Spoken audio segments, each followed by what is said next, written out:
नमस्कार, city online में आपका स्वागत है। मैं निधि जोशी। आइए सबसे पहले नजर डालते हैं इस वक्त की हेडलाइंस पर। निकाय चुनावों को लेकर सियासत हुई तेज, कांग्रेस ने साधा भाजपा पर निशाना।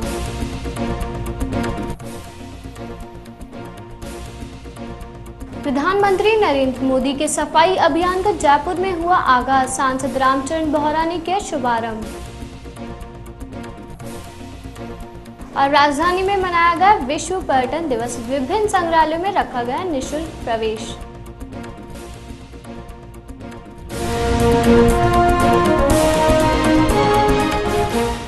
और अब खबरें विस्तार से।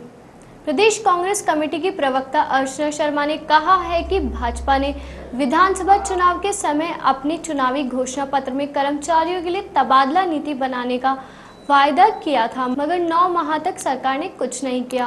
उपचुनाव में भाजपा को करारी हार से एहसास हो गया है कि उसकी कर्मचारी विरोधी नीतियों की बदौलत नुकसान हुआ है। अब नगर निकाय व पंचायती राज चुनाव में राजनीतिक लाभ लेने के लिए राज्य सरकार ने तबादलों पर रोक हटाई है। उन्होंने कहा कि उपचुनाव में भाजपा द्वारा पूरी प्रशासनिक मशीनरी का दुरुपयोग किया, उसके बावजूद उसे शिकस्त मिली।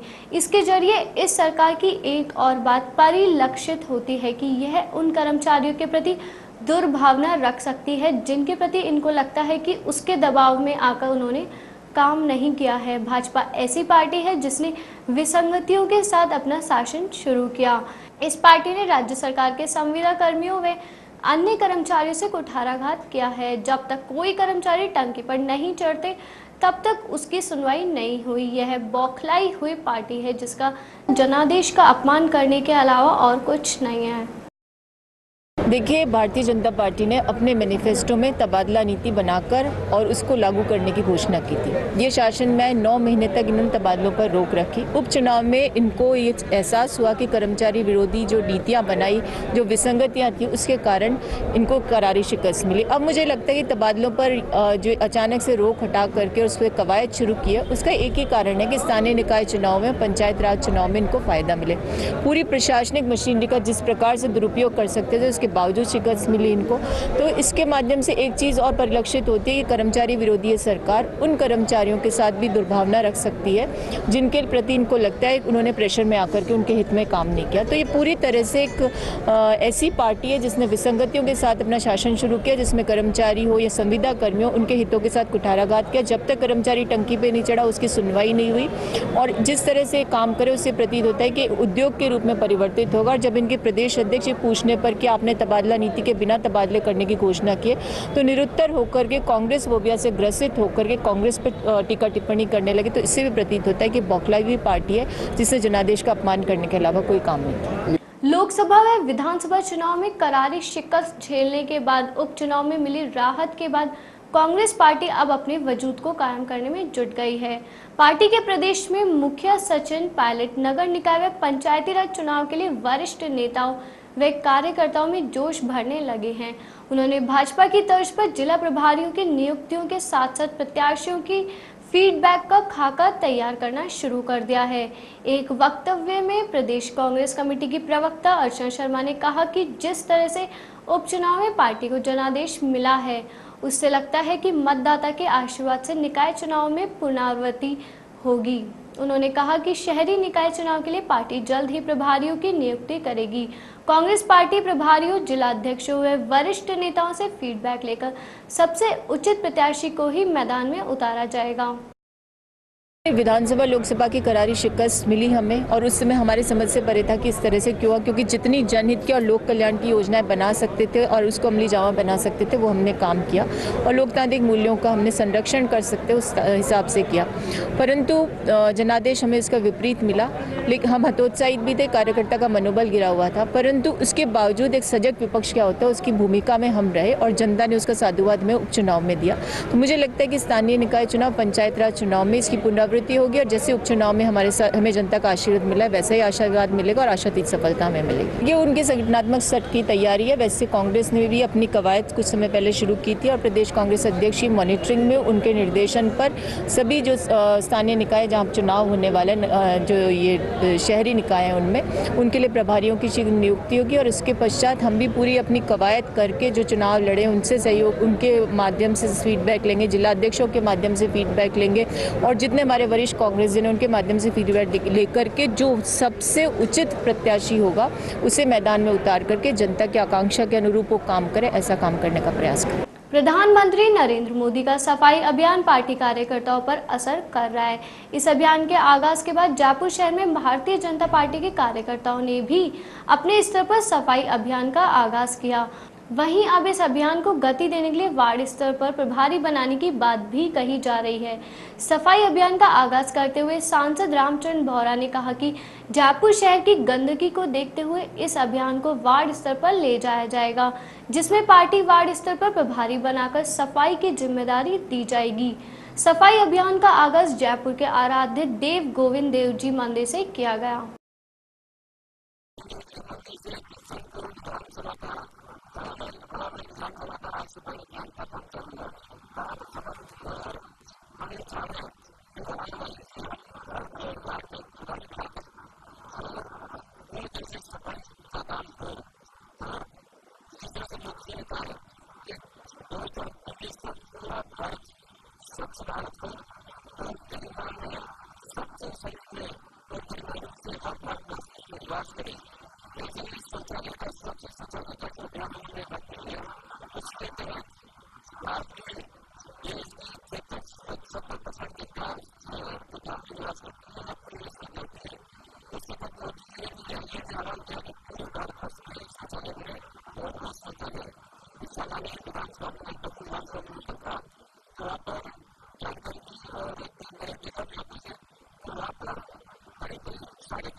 उधर सफाई अभियान के आगाज के मौके पर जयपुर शहर सांसद रामचंद्र बोहरा के साथ हवा महल विधायक सुरेंद्र पारिक और जयपुर शहर अध्यक्ष संजय जैन मौजूद रहे।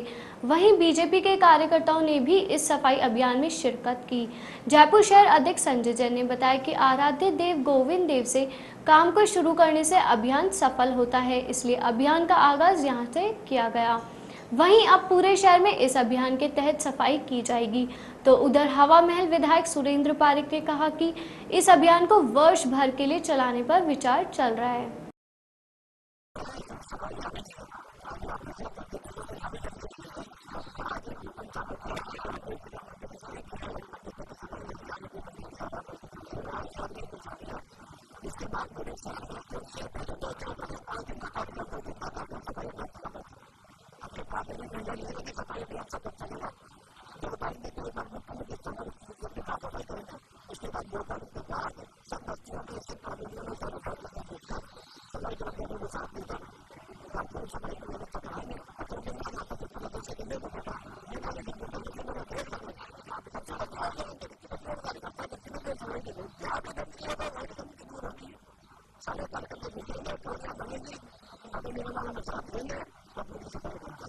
सोच के माध्यम से जो 26 से 2 अक्टूबर तक जो जागरूकता अभियान चला है, इस अभियान के माध्यम से हम जयपुर की जनता को आह्वान करना चाहते हैं, भारतीय जनता पार्टी के कार्यकर्ताओं को आह्वान करना चाहते हैं कि इस अभियान से जुड़े और नीचे की कच्ची बस्तियों तक जो सबसे ज्यादा गंदी बस्तियां हैं वहां तक हम पहुंचे। आज इस गोविंद देव जी के मंदिर से शुरुआत इस अभियान की इसलिए की है कि गोविंद देव जी जयपुर के आराध्य देव है। यहाँ से करा हुआ कार्य निश्चित रूप से सफलता की ओर जाता है और जयपुर की जनता का सीधा जुड़ाव गोविंद देव जी से है। जब यहाँ से आह्वान किया है तो मैं समझता हूँ भगवान की कृपा से आह्वान सफल भी होगा और जयपुर एक स्वच्छ बिल्कुल सिटी के नाम से और क्लीन सिटी के नाम से नामित होगा। सांसद रामचंद्र जी बोहरा हमारे साथ में। मैं तो इतना आह्वान करता हूँ कि जयपुर शहर के अंदर जिन भी कच्ची बस्तियों में, स्कूलों के अंदर जहाँ पर सुलभ शौचालय नहीं है, शौच की व्यवस्था नहीं है, वहाँ पर अगर कहीं पे भी आवश्यकता पड़ेगी तो सांसद कोटे से सबसे पहले पैसा रामचंद्र जी बोहरा हमारे आह्वान पर, हमारे आग्रह के ऊपर वही लगाएंगे। विभिन्न आयोजनों के जरिए आज विश्व पर्यटन दिवस भरपूर उत्साह और जोश के साथ मनाया गया। कार्यक्रमों की शुरुआत प्रातः घाट की गुनी पर हेरिटेज वॉक से हुई। यह वॉक रूपनिवास बाग से शुरू हुई और सिसोदिया रानी का बाग पहुंचकर समाप्त हुई। प्रमुख शासन सचिव पर्यटन शैलेंद्र कुमार अग्रवाल द्वारा इसका उद्घाटन किया गया। इस अवसर पर पर्यटन निदेशक विक्रम सिंह भी उपस्थित थे। विरासत संरक्षण के प्रति जागरूकता उत्पन्न करने के लिए आयोजित इस हेरिटेज वॉक में बड़ी संख्या में विरासत प्रेमी और आमजन शामिल हुए। यह वॉक राज्य के पुरातत्व विभाग, पर्यटन विभाग, Drona foundation, Indian heritage cities network foundation, Indian national trust for art and culture heritage और जयपुर विरासत फाउंडेशन के द्वारा आयोजित की गई। आमेर के पास कुंडा स्थित हाथी गांव में सफाई और वृक्षारोपण अभियान का आयोजन हुआ। इसमें बड़ी संख्या में शामिल हुए लोगों ने सफाई की और वृक्षारोपण किया। इस कार्यक्रम में एलिफेंट ऑनर्स डेवलपमेंट सोसाइटी के पदाधिकारियों के साथ कई हाथी मालिक भी उपस्थित थे। इसी प्रकार Nargarh wild life rescue centre पर भी सफाई अभियान का आयोजन किया गया। दिन में आमेर किले, हाथी stand, Albert hall, Jantar Mantar, city palace और हवा महल आने वाले पर्यटकों को पुष्प भेंट कर स्वागत किया गया। इस प्रकार से रेलवे स्टेशन और हवाई अड्डे के टूरिस्ट रिसेप्शन सेंटर पर भी सैलानियों व आगंतुकों का पुष्प भेंट कर स्वागत किया गया। हाथी स्टैंड, आमेर महल और अल्बर्ट हॉल में शहनाई वादन का प्रदर्शन भी किया गया।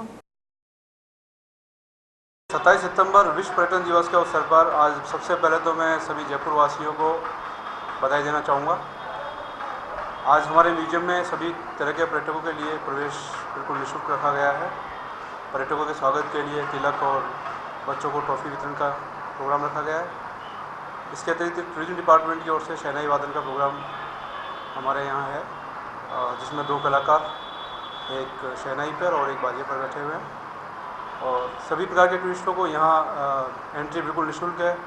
स्वागत की व्यवस्था है और सभी लोग एंजॉय कर रहे हैं। पर्यटन दिवस है, इस उपलक्ष्य में बच्चों को यहाँ पर पर्यटन स्थल पर भ्रमण करने के लिए लेकर आए हैं ताकि बच्चों को अधिक से अधिक जानकारी प्राप्त हो सके और विश्व पर्यटन दिवस का महत्व बच्चों में जागरूकता पैदा करें, जिससे बच्चों को अधिक से अधिक ज्ञान प्राप्त हो सके। और हमने Dudu memorial public senior secondary school Dudu से यहाँ पर बच्चों को भ्रमण के लिए लेकर आए हैं। पीएचडी विभाग के कर्मचारी अब फिर से आंदोलन पर उतर आए हैं। सरकार के साथ लिखित व मौखिक समझौता होने के बावजूद मांगे पूरी नहीं हुई तो राजस्थान जन स्वास्थ्य अभियांत्रिकी तकनीकी कर्मचारी संघ के बैनर तले जयपुर के बजाज नगर स्थित अतिरिक्त मुख्य अभियंता के कार्यालय के बाहर जलदाय कर्मी धरने पर बैठ गए हैं।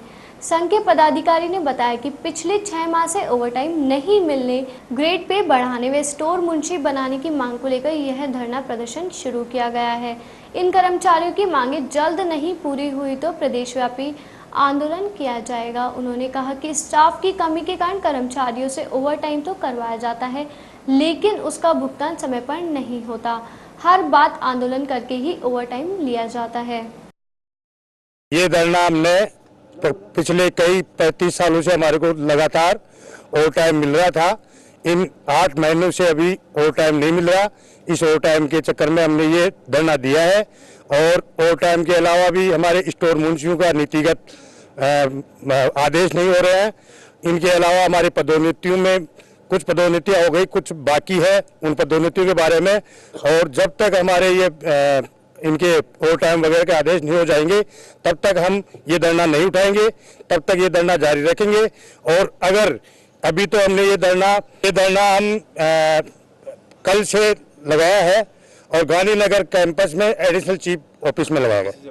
जम्मू बाढ़ पीड़ितों के लिए राहत का काम जारी है, वहीं आम जन और कई एनजीओ संस्थाएं आगे आ रही है। गोविंद देव जी मंदिर में सारथी संस्था की ओर से जम्मू पीड़ितों के लिए एक कियोस्क लगाई गई है, जिस पर आमजन से सहायता राशि जुटाई जा रही है। साथ ही इस अभियान में खाद्य सामग्री, कपड़े भी जुटाए जा रहे हैं।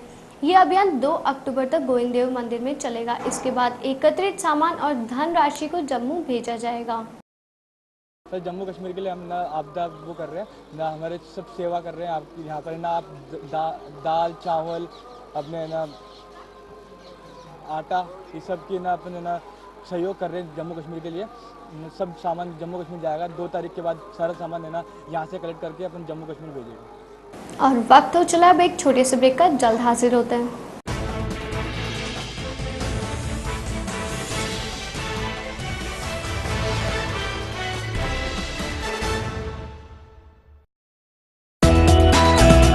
Now greet your near and dear in a new way. Greet them through www.cityonline.com. Whether it is birthday, anniversary, winning or any other occasion, share it with all. Share it with City Online.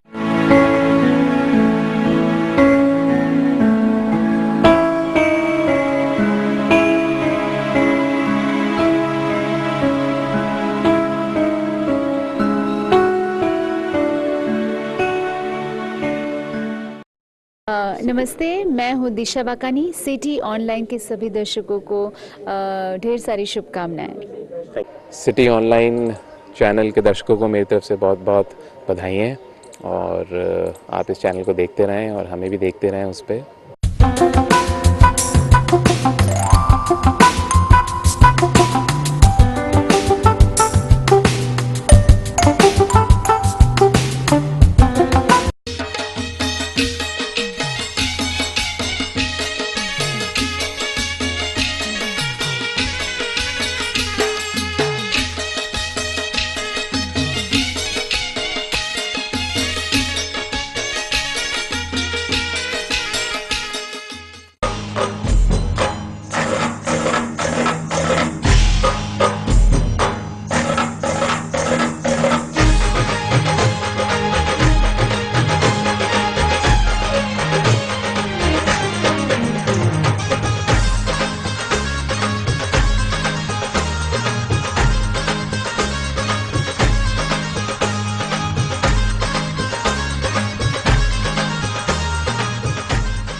Break के बाद एक बार फिर से आपका स्वागत है। बढ़ते हैं अगली खबर की ओर।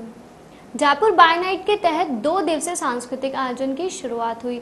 राजस्थान टूरिज्म डिपार्टमेंट और CII के तहत आयोजित कार्यक्रम के पहले दिन सिटी पैलेस के मुबारक महल और सर्वतोभद्र चौक में टॉक शो, कबीर बेदी की शाही परिवार के साथ बातचीत और कल्चरल परफॉर्मेंस खास रहे।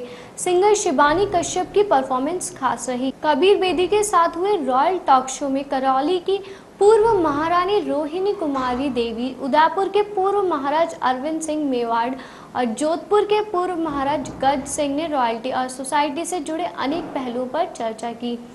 राजधानी जयपुर में रक्तदान शिविर लगाया गया, जिसमें जयपुर के युवाओं में बड़ी संख्या में बढ़ चढ़कर भाग लिया। इस रक्तदान शिविर में कांग्रेस नेता महेश जोशी और अर्चना शर्मा ने डोनेटर का मनोबल बढ़ाया। इस शिविर का आयोजन गजेंद्र सिंह शेखावत की पुण्यतिथि पर किया गया, जिसमें गजेंद्र सिंह के परिवारजनों और यूथ कांग्रेस के कार्यकर्ताओं ने भी भाग लिया। शिविर में 1000 से ज्यादा ब्लड यूनिट का लक्ष्य रखा गया है। देखिए, मैं समझती हूँ इससे बड़ा पुण्य का काम कोई नहीं हो सकता और एक युवक की स्मृति में इस आयोजन को करना, उनकी माँ भी हमारे साथ मौजूद है, तो मुझे लगता है कि ये इन लोगों ने एक बीड़ा उठाया कि इसके माध्यम से इस तरह से मानवता की सेवा की जाए कि कोई भी व्यक्ति से खून की कमी होती है, तो उस लक्ष्य को लेकर के चल रहे हैं। मुझे लगता है शायद ये दूसरा रक्तदान शिविर, तीसरा रक्तदान शिविर है। तो इसके माध्यम से जब 1000 यूनिट के करीब यहाँ पर एकत्रित होगी तो कितनी ज़िंदगियों को सहारा मिलेगा। ये बहुत बड़ा एक दान है और इससे बड़ा दान मैं समझती हूँ कोई हो नहीं सकता। और इसके लिए मैं ये जो माँ खड़ी है उनको भी साधुवाद देना चाहती हूँ कि इस आयु में इन्होंने इस आघात को सह करके और उसके बाद ये बीड़ा उठाया और इनके सानिध्य में आयोजन होता है और एक इससे बड़े पुण्य की हम आकांक्षा भी नहीं रख सकते इस कलयुग में। तो ये बहुत बड़ा काम इस मंच के माध्यम से किया जा रहा है और मैं समझती हूँ कि अगर इससे प्रेरणा लेकर के और भी युवक जो है राजस्थान में और पूरे भारत में इस तरह से काम करेंगे तो आगे जाने के बाद ये समझ में आ जाएगा कि जो मेडिकल टूरिज्म के नाम से भारत को बढ़ाना चाहते हैं उसमें एक बहुत बड़े मील का पत्थर स्थापित होगा ब्लड डोनेशन के माध्यम से। स्वर्गीय श्री गजेंद्र सिंह जी शेखावत जी की ये तीसरी पुण्यतिथि है, उसके उपलक्ष्य में हमने ये रक्तदान शिविर का आयोजन रखा है। हर वर्ष की भांति हम ये रक्तदान शिविर यहाँ लगाए हैं। इस बार हमने युवाओं को खासकर बढ़ा चढ़ाकर हिस्सा ले रहे हैं युवा। और हमारा 1500 यूनिट रक्त इकट्ठा करने का हमारा उद्देश्य है। हमारा उद्देश्य एक मात्र है कि हम मानवता की सेवा की जाए, समाज की सेवा की जाए, और कोई भी व्यक्ति रक्त के लिए जो परेशान होते रहते हैं उनके ऊपर ऐसी पीड़ा न उठानी पड़े उनको। हमारा एकमात्र ये उद्देश्य है। इसी को हमने ध्यान में रखते हुए रक्तदान शिविर हमने लगाए हैं। और ये हमने हमारी बड़े भाई बंटी शेखावत, गगनेंद्र सिंह जी शेखावत जी की याद में हम ये रक्तदान शिविर का आयोजन किया है। निगम के पूर्व सीईओ एलसी असवाल की गिरफ्तारी हो चुकी है। वहीं इस मामले पर भारतीय जनता पार्टी ने भी हाथ खींच लिए हैं और मांग की है कि जो दोषी हो उसके खिलाफ कार्रवाई होनी चाहिए। जांच आयोग का काम है, वो जांच करे, जो निष्पक्ष जांच वगैरह जो भी हो वो दोषी को सजा मिलनी चाहिए। गोनेर स्थित विधानी धाम में आयोजित परिक्रमा महोत्सव में गोनेर जगदीश मंदिर से गोपाल सागर आश्रम विधानी धाम की भव्य शोभा यात्रा गाजे बाजे और लवाजमे के साथ निकाली गई। गोनेर जगदीश मंदिर से विधिवत पूजा अर्चना के साथ शोभा यात्रा गोपाल सागर आश्रम के लिए रवाना हुई। इसमें विधानी आश्रम के ब्रह्मालीन संतों की झांकियों के साथ ही भगवान राम, लक्ष्मण, भरत, शत्रुघ्न की स्वरूप झांकियां भी आकर्षण का केंद्र बनी रही। बड़ी संख्या में श्रद्धालु शोभा यात्रा के साथ झूमते नाचते साथ चल रहे थे। जगह जगह शोभा यात्रा का पुष्प वर्षा व आरती उतारकर स्वागत किया गया। शोभा यात्रा मुख्य मार्गों से होते हुए आश्रम पहुंची, जहां आरती उतारकर स्वागत किया गया। शोभा यात्रा मार्ग में जगह जगह स्वागत द्वारा बनाए गए, जहां पुष्प वर्षा व आरती के साथ स्वागत किया। प्रजापिता ब्रह्म कुमारी ईश्वरीय विश्वविद्यालय राजापार्क की ओर से आयोजित विश्व शांति मेले का समापन शुक्रवार को हुआ। इस मौके पर माउंट आबू से आई संस्था की संयुक्त मुख्य राजयोगिनी दादी रतन मोहिनी मुख्य अतिथि के रूप में मौजूद थी। ब्रह्म कुमारी सेंटर राजापार्क की पूनम बहन ने बताया कि 5 दिन के सफल आयोजन के दौरान मेले का 10,000 से अधिक लोगों ने लाभ उठाया। बच्चों के लिए प्रातःकालीन विशेष सत्र रखे गए, जिसमें 11 स्कूलों के 2000 से अधिक स्कूली छात्र छात्राओं ने भाग लिया। मेले में भारत की महान सभ्यता, नए विश्व पर हमारा दृष्टिकोण, तनाव मुक्ति के उपाय, नशा मुक्त जीवन, क्रोध नियंत्रण, पर्यावरण संरक्षण, स्वयं व परमात्मा का ज्ञान आदि विषयों को आकर्षक चित्र प्रदर्शनी के माध्यम से समझाया गया। जीवन यात्रा को एक 60 फीट की रेलगाड़ी के माध्यम से प्रदर्शित किया गया, जिसमें जीवन की तीनों अवस्थाओं, बचपन, युवा व प्रौढ़ अवस्था की चुनौतियों व समाधान की जानकारी दी गई। मेले में प्रतिदिन चौतन्य 9 देवियों की झांकी, स्वर्ग समान दुनिया व कुंभकर्ण की झांकी के माध्यम से रोजमर्रा के जीवन में आध्यात्मिक मूल्यों को धारण करने का संदेश दिया गया। भक्तों ने बड़ी श्रद्धा के साथ माता रानी की पूजा अर्चना की व जीवन में सुख शांति की कामना की। जय जय सुर नायक जन सुखदायक, प्रणत पाल भगवंता, गो द्विज हितकारी, जय असुसरारी, सिंधु सूता प्रिय कंता, जो सहस कृपाला, दीन दयाला करौ अनुग्रह सोई। वंदना आरतियों को गायन भगवान के प्रकटने के साथ ही प्रारंभ हो गए। इस तरह के छंद और चौपाइयों का गुणगान रामलीला के दूसरे दिन शहर में चल रही रामलीलाओं में हुआ। इस अवसर पर राजा दशरथ की ओर से पुत्रेष्टि यज्ञ, राम जन्म, विश्वामित्र आगमन, अहिल्या उद्धार व जनकपुरी में राम लक्ष्मण का आगमन आदि प्रसंगों पर कुशन और पारंगत पात्र कलाकारों ने मंचन किया। इस दौरान मर्यादा पुरुषोत्तम श्री राम के जयकारों से लीला स्थल गुंजायमान हो गए। जवाहरनगर सेक्टर 5 में कोटा की सुरभि कला केंद्र के कलाकारों की ओर से रामलीलाओं को शानदार मंचन जारी है। यहाँ शिव दर्शन लीला से रामलीला का मंचन किया गया। आदर्श नगर व न्यू गेट स्थित रामलीला मैदान में मथुरा के कलाकार रामलीला का मंचन कर रहे हैं। विद्याधर नगर जेपी कॉलोनी स्थित श्री लीलाधर हनुमान मंदिर में नव युवक मंडल की ओर से आयोजित रामलीला में पृथ्वी की देवताओं से पुकार, राजा दशरथ द्वारा पुत्रेष्टि यज्ञ, श्री राम जन्म व अहिल्या उद्धार प्रसंग पर जोरदार प्रस्तुति हुई। शास्त्री नगर स्थित कांवटिया सर्किल के पास लाल पार्क में स्थानीय कलाकारों ने दूसरे दिन प्रभु राम के जन्म के बाद गुरु वशिष्ठ ने चारों भाइयों का नाम संस्कार किया, तो पूरा जन समुदाय हर्षित हो गया। मंसूरी विकास संस्थान Jaipur centre for human rights and social welfare के संयुक्त तत्वाधान में 28 सितंबर को रतनबाग, तुलसी मार्ग, बनी पार्क में सामूहिक विवाह का आयोजन किया जाएगा। जिसमें 21 जोड़े विवाह बंधन में बंधेंगे। शनिवार को पिंक सिटी प्रेस क्लब में एक पत्रकारों को संबोधित करते हुए मुस्लिम राष्ट्रीय मंच के राष्ट्रीय संगठन संयोजक गिरीश जुआल ने बताया कि समाज में दहेज की कुप्रथा को रोकने के लिए यह आयोजन किया जा रहा है, जिसमें कम पैसा खर्च हो और लोगों को शिक्षित भी किया जा सके। इस मौके पर कई मसूरी विकास समिति के पदाधिकारी ने भी पत्रकारों को संबोधित किया। न कहीं एकल विवाह के कारण से जिस तरीके से परिवार पूरे राष्ट्र की एक छोटी इकाई मानी जाती है परिवार, और परिवार की कल्पना जो वसुदेव कुटुंबकम के रूप में है, या इस्लाम में कुन शब्द कहते ही इस पूरी सृष्टि की रचना हो गई थी, तो उसका कुनवा के रूप में हम लोग जानते हैं। ये भाव एक नए परिवार को हम समाज के लिए, देश के लिए प्रस्तुत करते हैं, तो वो समाज की कमजोर इकाई के रूप में न रह जाए, वो एक मजबूत इकाई के रूप में समाज के सामने आए और एक मजबूत आने वाले समाज को वो निर्माण कर सके। इस दृष्टिकोण के साथ में, और एकल विवाह के कारण से जो कुछ परिवार के लोग जो सब प्रकार की विधियां पूरी नहीं कर पाते कई खर्चों के कारण से, तो उन सबको सामूहिक रूप से अपनी कमजोरियों को मजबूती में बदलने के लिए ये सामूहिक विवाह का आयोजन अपनी तीनों संस्थाओं के द्वारा हो रहा है। के जरिए बात बताना चाहूँगा कि काबिल तारीफ होते हैं ऐसे संगठन, और मुबारकबाद के हकदार भी होते हैं कि इस तरीके के जो ऑर्गेनाइज करके विवाह करते हैं, इज्तिमाई शादियाँ, सामूहिक विवाह सम्मेलन, ये उन लोगों के लिए खुशकिस्मती है जो अपनी बच्चियों को शादी करने में, बच्चों को शादी करने में परेशानी महसूस करते हैं। ये बहुत बड़ा उनके लिए तोहफा है, आप और हम महसूस भी नहीं कर सकते। ये वही समझ सकते हैं कि किस तरीके से इन शादियों करके उनको कितना बड़ा रिलीफ दिया जाता है, और ये हमारे सुन्नत रसूल भी है इज्तिमाई शादी। ये पूरे राजस्थान भर के जोड़े हैं, और राजस्थान से इसमें सवाई माधोपुर, टोंक और पचेवर और राजस्थान यहाँ के चोमू तक के जोड़े हैं। और देखिए इसमें हमने कोशिश पूरी करी थी, लेकिन 21 पूरे नहीं है फिलहाल, क्योंकि कुछ जल्दियाँ भी थी और कुछ लोगों की अपनी व्यवस्थाएं भी रही हैं। अब इसमें सामूहिक विवाह बहुत होते हैं, हर समाज करता है, लेकिन नई चीज़ हमने बेटी सुरक्षा को समर्पित सम्मेलन दिया है। ये बेटी सुरक्षा का मतलब बेटी का जन्म, और बेटी फिर बड़ी हो तो उसका करियर, एजुकेशन, और उसके बाद वो परिवार व्यवस्था में जाती है तो वहाँ उसकी सुरक्षा जीवन की, सुरक्षा सेहत की, और सुरक्षा उसके सम्मान की। ये 3 चीज़ों को ध्यान में रखते हुए बात इस्लाम की है, मुसलमान बच्चियों की है।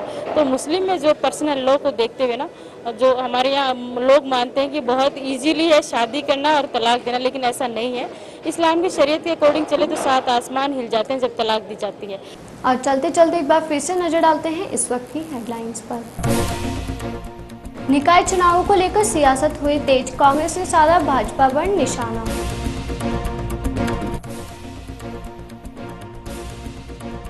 प्रधानमंत्री नरेंद्र मोदी के सफाई अभियान का जयपुर में हुआ आगाज, सांसद रामचरण बोहरा ने किया शुभारंभ। और राजधानी में मनाया गया विश्व पर्यटन दिवस, विभिन्न संग्रहालयों में रखा गया निःशुल्क प्रवेश।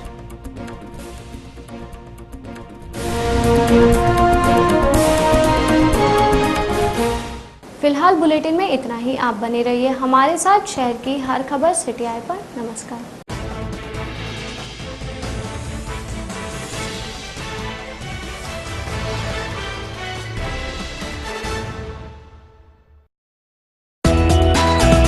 Now greet your near and dear in a new way. Greet them through www.cityonline.com.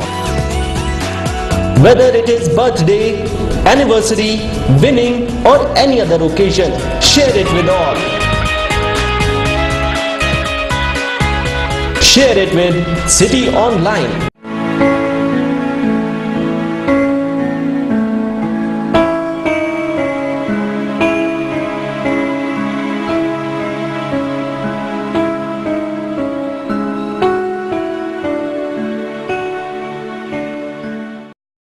नमस्ते, मैं हूँ दिशा बाकानी। सिटी ऑनलाइन के सभी दर्शकों को ढेर सारी शुभकामनाएं। सिटी ऑनलाइन चैनल के दर्शकों को मेरी तरफ से बहुत बहुत बधाई हैं, और आप इस चैनल को देखते रहें और हमें भी देखते रहें उस पर।